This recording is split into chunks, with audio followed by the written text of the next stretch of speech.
খেটে খাওয়া মজুর থেকে শুরু করে রূপালী পর্দার স্বপ্নের নায়ক, কারোই জীবনে চলার পথ মসৃণ নয়। হাজারো প্রতিবন্ধকতা পেরিয়ে তবেই সাফল্যের মুকুট ওঠে মাথায়। কখনো ভেবে দেখেছেন কি বলিউডের সবচেয়ে হাস্যোজ্জ্বল মিষ্টি হাসির ছেলেটির জীবনেও লুকিয়ে আছে অজানা বিষাদের গল্প?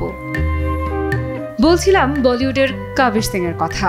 বাবা মার বিচ্ছেদ, তারপর মায়ের সঙ্গে থাকা, অর্থাৎ মায়ের উপরই সব দায়ভার।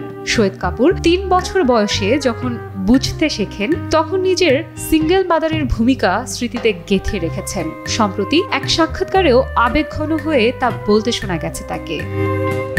শহীদের বয়স যখন ১৭, তখন নিজের অভিনয় কেরিয়ার বাদ দেওয়ার সিদ্ধান্ত নিতে হয় তার মাকে। তবে মুম্বাইয়ের মতো শহরে নিজের কেরিয়ারে ফেরার চেষ্টা, আবার সন্তানকে পরিচালনার দায়িত্ব সহজ কাজ নয়। তবু মুম্বাইয়ে নিজের ছেলে শহীদ কাপুরের জন্য কিছু কাজ খোঁজারও চেষ্টা করেছেন তিনি সে সময়।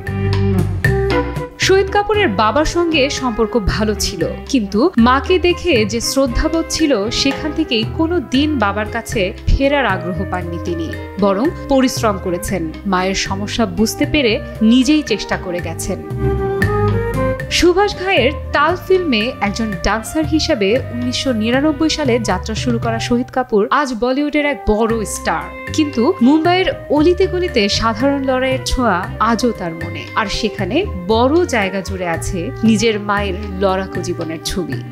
আফরিদা ইফরাত, নিউজ 24।